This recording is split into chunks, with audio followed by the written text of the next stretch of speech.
Yo, NBA fans! Kalaban ng Lakers ngayon ang number 1 seed na Thunder. Ito ang unang laro sa back-to-back games sila against sa Thunder na pinapangunahan ng MVP candidate na si SGA. Exciting to! Kaya wag na natin patagalin pa. Tara na, let's go!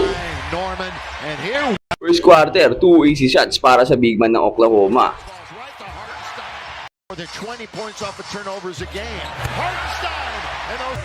Maaga rin na mag-iinit ang MVP candidate na si SGA.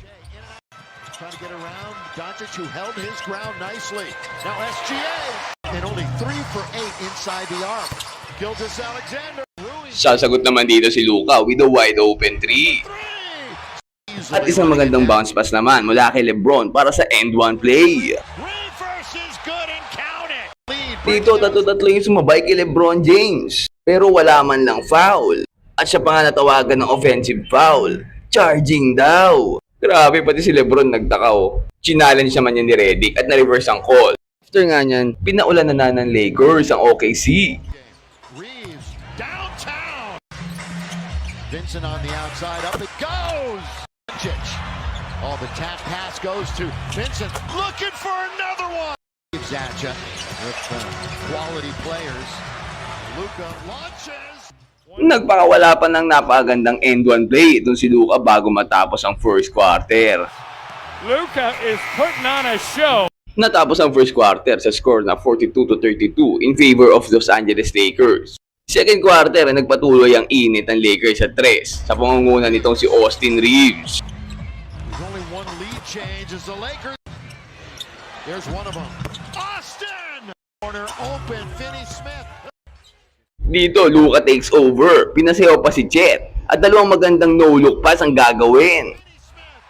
Here he goes with the defender on his hip. Goes all the way out. What is that pass? 6 minutes. Luka around a pick from Jackson Hayes. Tingnan mo ba naman yan? No-look behind the back pass. Grabe, Luka magic. They will not miss from 3. Looking forward to seeing him and Max. Here is Doncic. 75%. With 6 on the clock, we're under. Dito grabe, 4 na defenders yung sasabay sa kanya. Pero makukuha pa rin niya yan at papanisin ng mga defenders ng OKC.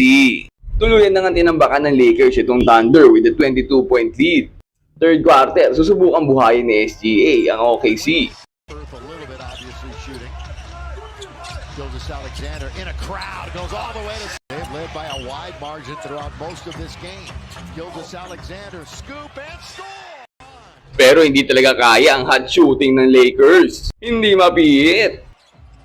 Luka, back, forth, fall away, good! The actual play-in will start. Last regular season. Grabe rin si Luka sa larong to. Dito, what a circus shot. May kasama pang foul.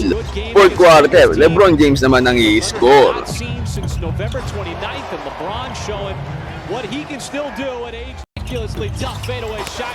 Had a defender draped all over him. All this momentum going to the sideline. Almost got the steal, and he does. Wiggins telegraphed it for the jam. Braun sizing up Isaiah Joe. Turnaround shot, and that goes down for the. At dadagdag pa si Luka para i-secure ang win against the number 1 seed. The priority has been on not coasting into the. Doncic, and that's what the Lakers do. Natapos ang laro sa score na 126-99 in favor of the Los Angeles Lakers. Luka Doncic with 30 points. Samantalang 26 naman para kay SGA. Nakakagulat lang na ang tinatawag nilang foul baiter walang free throw sa larong to. 0 out of 0 sa free throw line. Mukhang naging maingat ang Lakers. Nakapagbitaw naman ng 22 3-pointers ang Lakers with a 55% accuracy. Ito ang naging biggest factor nila sa pagkapanalo. Sa April 9, Wednesday, ay muli magtatapat itong Lakers at OKC para sa round 2. Tingin nyo ay makakadalawa kaya itong Lakers sa number 1 seed o makakabawi si SGA at ang Thunder? Comment down below and mag-subscribe ka na rin sa ating channel para lagi kang updated sa mga latest NBA happening. Ayun lang, peace out and God bless.